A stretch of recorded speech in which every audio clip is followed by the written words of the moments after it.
All rise. The Court of Appeals, Division 1 is now in session. Thank you. Please be seated. Welcome to the Court of Appeals. This is cause number CACV130053, Quicken Loans versus Beal et al. Welcome, counsel. For your information, these proceedings are being recorded. Assuming that the equipment works correctly, you'll be able to see yourself on YouTube and have your 15 minutes of fame. As you approach the bench, please identify yourself and who you are representing. The clock on the podium will tell you how much time you have remaining. Each side will have 20 minutes, and appellant, you may reserve a portion of your time for rebuttal. And if you will tell us how much time you want to reserve for rebuttal, we'll try not to horn in on that time. We've read the briefs, relevant portions of the record, and discussed the case in conference this morning. So with that, you may begin.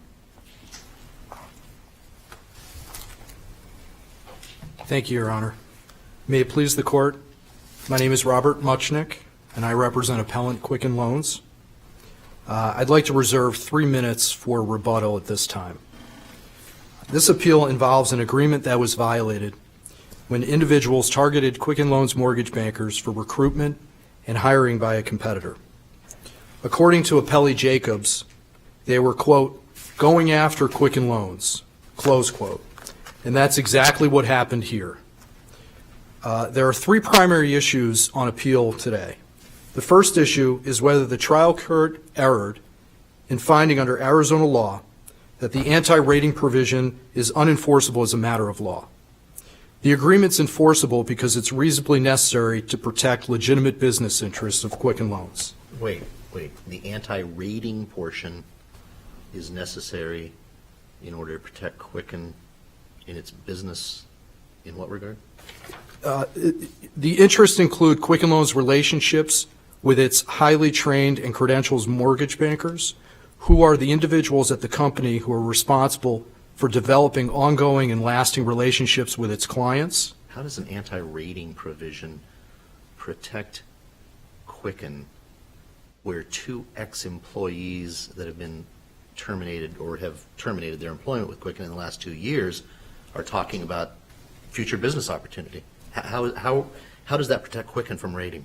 Well, it's protecting their interests in their mortgage bankers, who are the individuals at the company that establish relationships and ongoing relationships with its clients, and who are entrusted. So are we talking about those who remain at Quicken or those who have terminated their relationship? Under the context of this case, the individuals who were at Quicken Loans. Continue at Quicken or have been terminated from Quicken?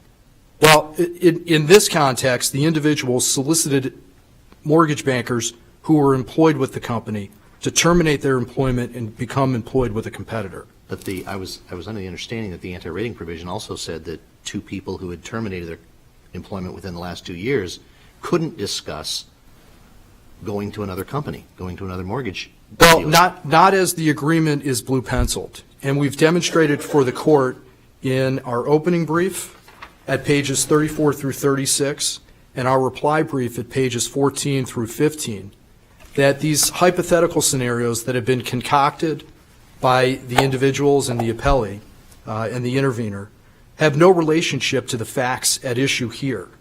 And we've demonstrated that the agreement can be blue penciled and should be blue penciled and is enforceable. So it can be changed so it doesn't do that? No, it's not changed.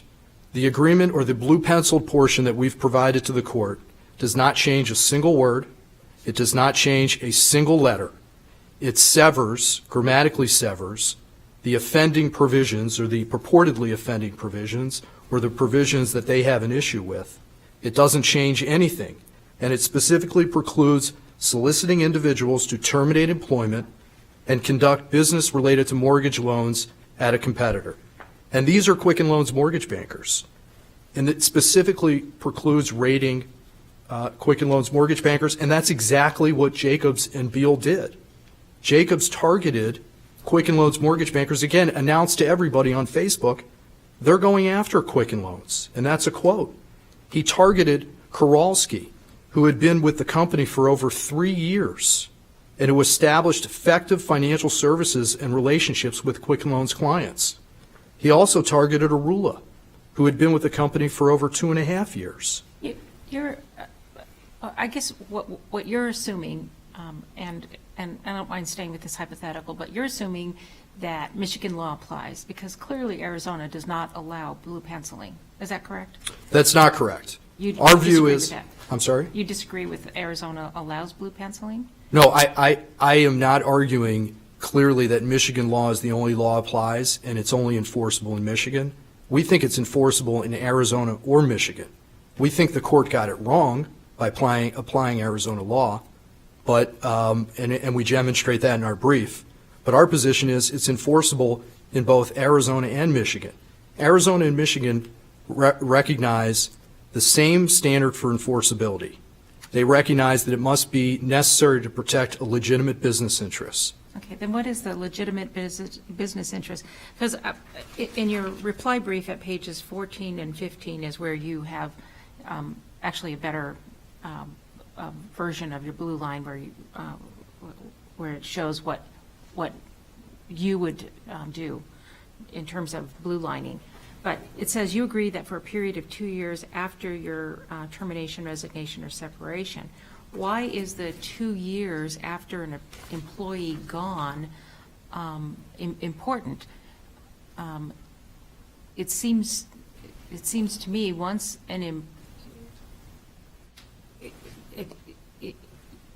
one of the things that the trial court found was that 2-year provision was unreasonable because it took about approximately 9 months to get your mortgage bankers up and running, and so the 2-year provision was unenforceable. What is your reason for the 2 years, and why did the trial court err with that? And second of all, if under Arizona law or Michigan law, wouldn't we have, if we found that portion was unenforceable, wouldn't we have to rewrite that? And isn't that not allowed in either Arizona or Michigan? Well, let me address the first question, which is why is 2 years reasonable? And we believe the record demonstrates that the extensive and ongoing investment that Quicken Loans makes in its mortgage bankers in the recruitment, hiring, training, licensure, development, and progress, which is a process that spans over multiple years. And it's during that time that mortgage bankers progress into providing effective financial services and develop ongoing and lasting relationships with its clients. All mortgage bankers go through the lengthy process. They all know the value of it. They all know the investment that Quicken Loans makes in them. And they all know that they're important and their importance is to the success of the company. And that's why the appellees specifically went after Quicken Loans. They're entitled, Quicken Loans is, to protect for a reasonable period of time. And we think 2 years in the context of an employee anti-rating provision, which does not have any effect on an individual's ability to earn a living, to go to work somewhere else, to service a client, which are all factors courts consider in determining reasonableness. We believe all of those factors strikes the right balance in length and in the ongoing process. So that's why I think we've demonstrated the agreements is reasonable in time. As far as the other, I'm sorry. Well, let's assume then that this court finds that it is not reasonable. Wouldn't we have to strike that 2-year provision and rewrite that 2-year provision? Well, again, we don't think it needs to be rewritten at all, and we think the record evidence demonstrates otherwise. And in any event, Michigan law does apply to the case.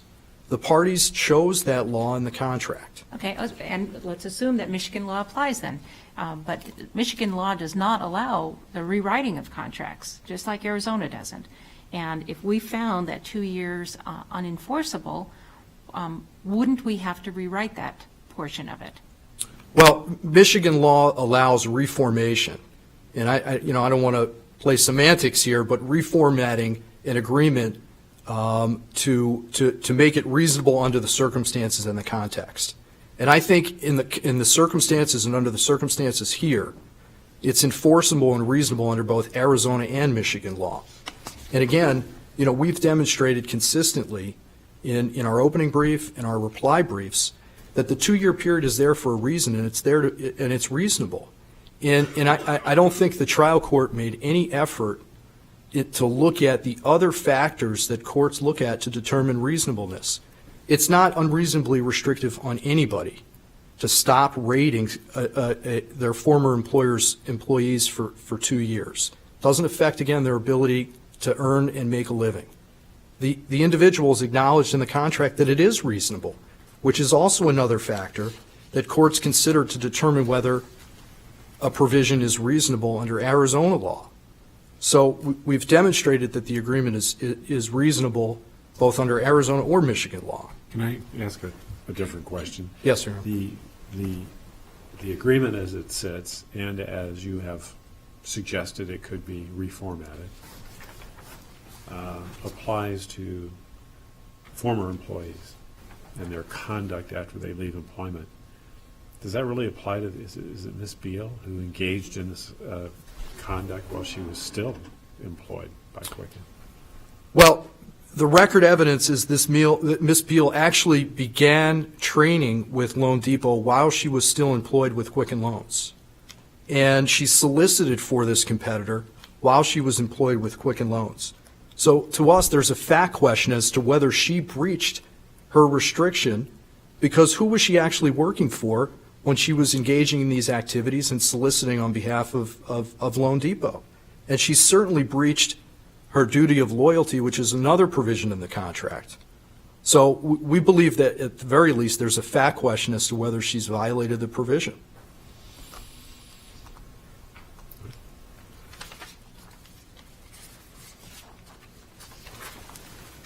So we've demonstrated in our briefs that both the agreement's enforceable under both Arizona and Michigan law. And I'd like to address the second issue on appeal here today is intervener's entitlement to fees. We've demonstrated that intervener is not entitled to fees, and the court erred in awarding any fees and costs. Intervener is not entitled to any fees because it has failed to assert that claim in a pleading. While the statute provides that in a contested action arising out of a contract, the court may award a successful party reasonable attorney's fees, the Arizona Rules of Civil Procedure, Rule 54G, require a claim for fees to be asserted in a pleading. Did they not request their fees in a motion to dismiss? They did. They requested their fees in a joinder in a motion to dismiss that the individual appellees filed. But after that motion to dismiss was denied, they never filed a pleading requesting fees. And the motion to dismiss was not the first motion that they filed. They filed a motion to intervene in the case, which did not include a request for attorney's fees. And they rely on. So why isn't it enough that they requested it in the motion to dismiss? Why isn't that sufficient?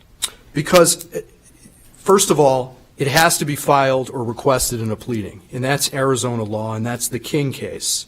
And the King case makes clear that a pleading is one of the documents that's listed in Rule Civil Procedure 7A. And the King case also makes clear that a pleading is not a motion. Now, they rely on the Ballesteri case to try to establish that under some circumstances, attorney's fees can be requested in a motion, and that's sufficient. But the Ballesteri does not save their claim. Ballesteri involved a defendant who was dragged into court and forced to defend himself in a forum in which he had no minimum contacts. So the first and only filing of the defendant was a motion to dismiss for lack of personal jurisdiction. The defendant was required to file that motion in lieu of an answer. The motion was granted and the case ended. Attorney's fees were not awarded because the defendant did not request fees in the motion. But Ballesteri is limited to a personal jurisdiction motion, if anything, that ends the entire case. It's limited circumstances that does not overrule King. And it does not hold that a defendant may rely on a request for attorney's fees in a motion to dismiss any motion where that motion is denied and an answer must later be filed. The individuals knew that. The individuals requested fees in their motion to dismiss, and the motion was denied. And then the individuals requested fees in their answer that was filed. The intervener failed to do what it was required to do under the law, which is after the motion to dismiss was filed, file a pleading with a request for fees. And Quicken Loans could not possibly been on notice that the intervener was seeking fees for the entire case when the motion to dismiss was denied. Again, intervener did not request fees in its motion to intervene. It did not file a pleading in the case. No claims were asserted against or by intervener, which is another reason why intervener is not entitled to fees, because they're not a successful party in the case, which was required under the statute. Again, no claims were asserted against them, no claims were asserted by them, and no pleading was filed. So they're not a successful party, and they're not entitled to fees because they didn't assert them in their motion. In a pleading, which is required under the law. In any event, even if they were entitled to seek fees because they preserved that claim, the court should have exercised its discretion and denied intervener and the individual's fees in any event. The most relevant factor with respect to intervener here is that intervener's participation could have been avoided and their participation was completely superfluous. You need look no further than intervener's brief on appeal. The only issue they briefed was whether they're entitled to fees. Again, they added nothing to the case other than adding another set of lawyers that brought the whopping number to 10. They conducted the same discovery, they made the same arguments, took the same positions, filed the same motions, and relied on the same legal authorities.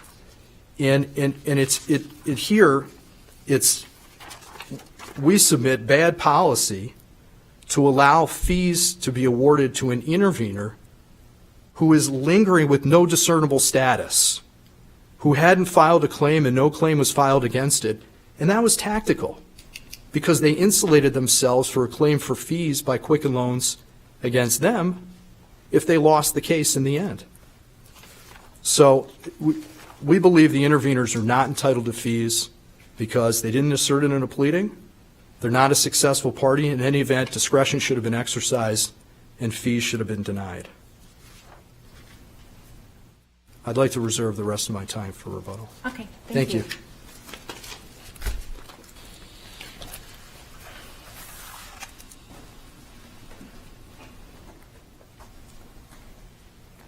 Good morning, Your Honors. Michelle Swan for the individual defendants.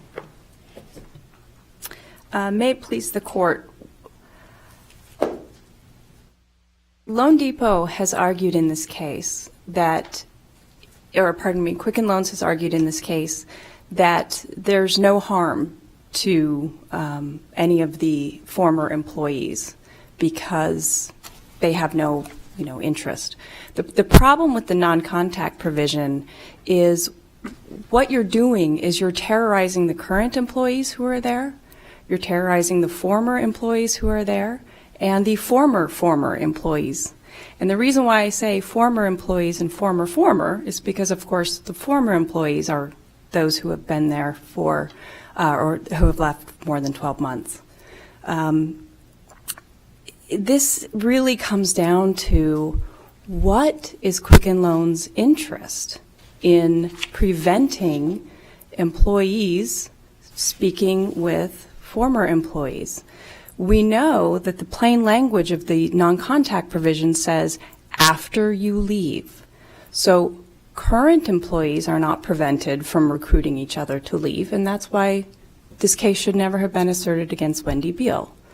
To the extent they have argued that there's a genuine fact question about when Wendy Beal spoke to Jennifer Stokes-Hilger, that's just false. The testimony is clearly while she was in the process of interviewing for Loan Depot, she talked to Jennifer Stokes-Hilger.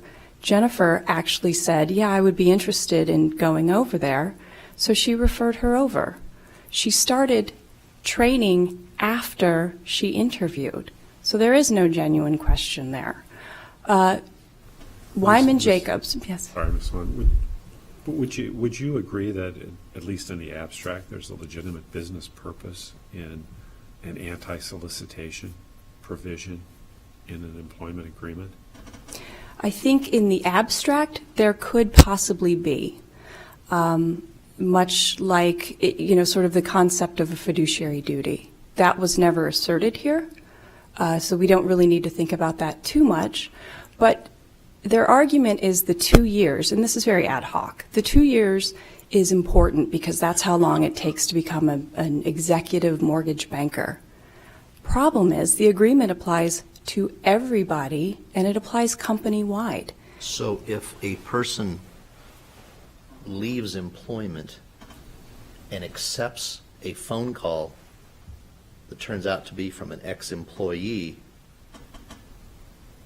who's wanting to know if that person would be interested in coming to Loan Depot or anyone else,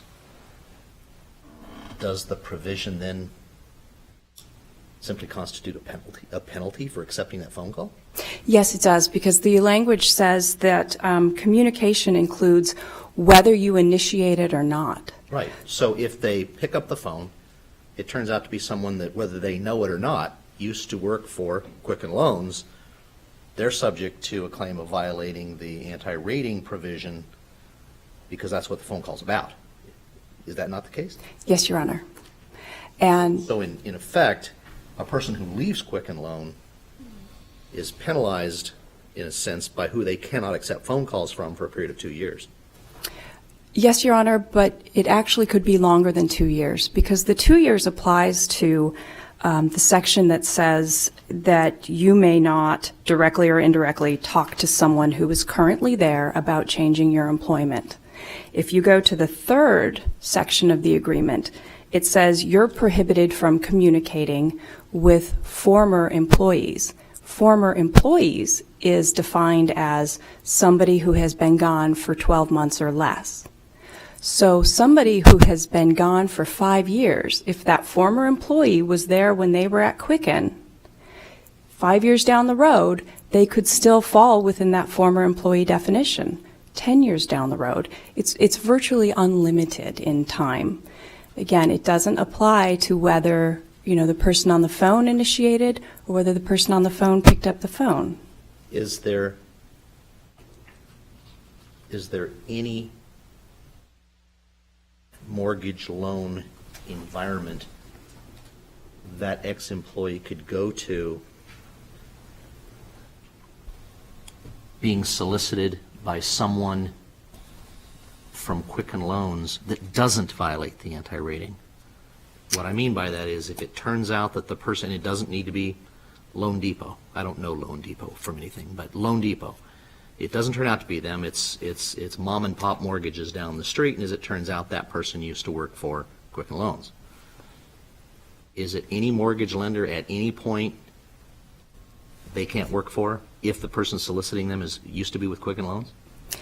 Yes, Your Honor, it's actually more broad than that, because even under... How can it be more broad than that? Well, under the language, even as blue penciled, it prohibits discussions about, quote, mortgage-related product or service. So it's not just mortgage lenders. No, Your Honor, it's title insurance companies, it's real estate companies. It's much more broad than just mortgage lending. So it effectively takes these people outside their livelihood for some period of time. Yes, Your Honor. Thank you. With respect to blue penciling, I would simply ask the court to look at the proposed blue penciling, and you will notice that it's block text. There are 72 lines of block text, and Quicken Loans proposes or asks that you strike out 44 of the 72 lines of text. With respect to how they ask you to interpret the agreement, even as blue-lined, again, you've identified many of the problems, but they've told you that they want to even cross out that line after with respect to Wendy Beal so that it would apply to her as well. They didn't mark that out, but the way they have argued this, it would be a requirement that you apply it during the termination. With respect to the attorney's fees, simply don't understand why we're not entitled to fees. It's legally irrelevant that my fees were paid by Loan Depot to date. Quite frankly, I might not be a great businesswoman because I did not get a separate agreement with Loan Depot, but it's legally irrelevant. If you look at my retention agreements, as the trial court did, you will see that there is absolutely an obligation on each individual person to pay my fees. All the court needs to look at is there a genuine obligation to pay the fees? And the court will see that there is. This is really no different than an insurance contract or if my mom paid my legal fees. It doesn't matter. There's a genuine obligation to pay them. That's all that is required for 12-341.01. My unredacted invoices were submitted to the trial court. She exercised her discretion to reduce my fees as well as Mr. Doran's fees. And Quicken Loans hasn't argued that, my fees were excessive, just that I am not entitled to them. And we respectfully, very strongly disagree with that position. If you don't have any more questions, I'll let Mr. Doran take over. Thank you.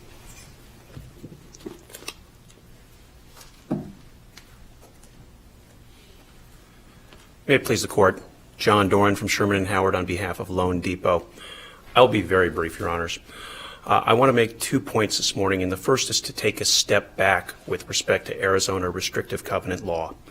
And remember, of course, that all restrictive covenants are considered under the Oliver Pilcher analysis. That includes no solicits of clients. It includes no solicits of employees. We have learned from the Arizona Supreme Court in the Farber decision that certain restrictive covenants are so unbelievably overwhelming that they create an in terrorem effect on the employee, whether the former employee or the current employee. And this is that covenant. I'm sure you've read the transcripts and read Judge Cooper's real concerns with how you would even redline this or blue pencil it and go through the process of trying to make this somehow reasonable in scope and in coverage. And there's simply no way to do it. And even if you could, Your Honors, under Farber, I believe that this covenant is so oppressive and so difficult to blue pencil that even if you could literally grammatically blue pencil it, it has such a dramatic in terrorem effect as to render it unenforceable. And Your Honors have raised valid concerns about types of communications that cannot be made under these agreements. These aren't hypotheticals. These are very real. Mr. Muchnick would have you believe that only the communications involved in this particular case are at issue under these agreements. But the agreements aren't enforceable for one employee and not enforceable for another.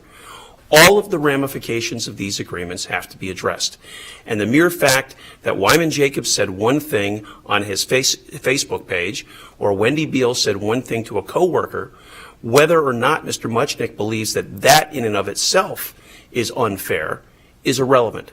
The agreements as a whole are so unbelievably oppressive as to stifle any kind of communication whatsoever. This court's very recent decision in the Orca Communications case shows that that's the analysis. It's not on a communications in this case specific analysis. It's based on what this agreement could mean for the whole body of employees and ex-employees who are covered under the agreement. And under that analysis, this agreement is so oppressive as to be unenforceable. Your Honors, I turn now simply to our issue of fees. There are a few things that Mr. Muchnick said that bear correction. Quicken's big position on appeal is we didn't know that Loan Depot was going to seek its fees after the motion to dismiss was denied. We were completely blindsided, and under Balistreri and King, we had no idea until we saw this motion for summary judgment that Loan Depot was seeking fees. Loan Depot was a quote-unquote lingering amicus. I think the record will reflect we did anything but linger in this case, Your Honors, and if you look at the deposition that we took of their 30B6 representative, there was no lingering there. But the more important point is, at the end of the day, We had disclosure statements where we disclosed our request for attorney's fees. That followed the motion to dismiss. So Quicken was on notice from day one. It was on notice through each stage of the litigation, including the motion for summary judgment itself, that it stood a risk that it might have to pay the intervener's attorney's fees. There was never any surprise whatsoever. Was your disclosure statement exchanged with counsel before the discovery started? I can't tell you exactly the precise timing, Your Honor, but right around the beginning of discovery, yes. It would have, consistent with the rules, it would have ordinarily preceded discovery.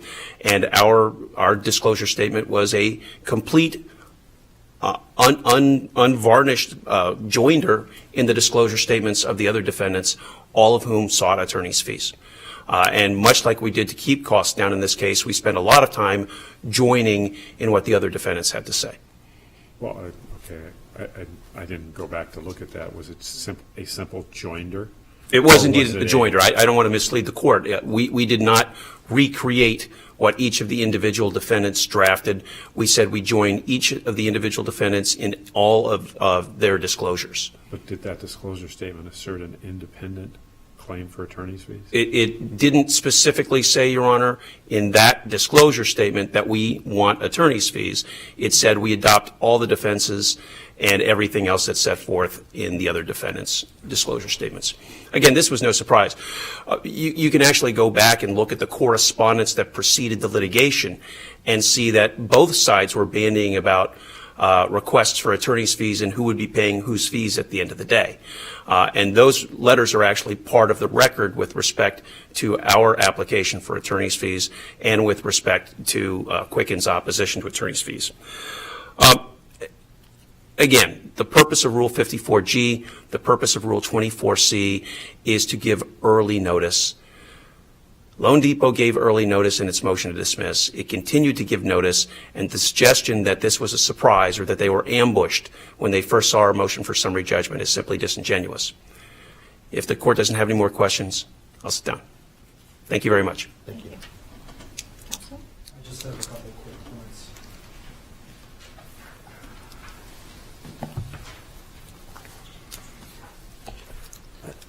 In terms of the blue penciling of the agreement and these scenarios that extend far beyond the facts of this case and the blue penciled agreement as set forth in our reply brief more specifically, the definition of communicate limits application to current mortgage bankers and suggesting that those individuals terminate their employment and conduct business related to mortgage loans with another company. And anybody who signs that agreement knows and understands that that obligation means you can't raid Quicken Loans mortgage bankers to go to work for a competitor. It's very narrow, it's very straightforward, and if somebody didn't understand what that meant, it's incumbent upon them, before having a discussion with somebody else, to seek counsel. Can I suggest to somebody that they leave, terminate their employment, conduct mortgage loans with another company? So it's that straightforward, that narrow, and everybody understands what it means, and it's a common sense reading of the agreement. As far as the individual appellee's entitlement to fees, there must be a genuine financial obligation, and in here, the record evidence establishes there's no financial obligation whatsoever. They've paid no fees. They didn't even interview their counsel before their counsel was hired to represent them in the case. Intervenor has paid all of the fees and has not sought any repayment from any of the individuals. There's one consolidated monthly invoice that was sent directly to Intervenor's counsel. And Appellee Jacobs admitted that he has absolutely no obligation to pay any fees to anybody. And there's furthermore no evidence of an agreement between Loan Depot and any of the individuals to repay fees, unlike an insurance arrangement where a party pays a monthly premium in consideration for the insurance company agreeing to pay fees later if fees are incurred. There's no agreement here. What if somebody was getting divorced and their parents footed the bill? The husband's parents paid the bill, and there's no obligation on the part of the father to repay his parents, but the bill has still been paid, and father comes in and asks for attorney's fees. We couldn't allow that because there's no, if fees have been paid, there's an obligation for a bill. Somebody's got to pay the lawyer. In that situation, we wouldn't be able to allow, trial courts wouldn't be able to allow fees to be reimbursed to the father for fees if mother acted unreasonably throughout the proceeding? Well, that respectfully, that's not the circumstance that exists here. The circumstance here is that the interveners always paid the fees, and they called all the shots with respect to the litigation. And, notwithstanding multiple attempts to resolve the case, intervener dictated that no case will be resolved on any terms. So it's a different scenario in our view, and there's no genuine financial obligation. Here, okay. Yes. Thank you. Thank you. Thank you. Thank you both very much for your arguments today. They're well taken. We will take this under advisement, issue a ruling in due course, and with that, we are adjourned.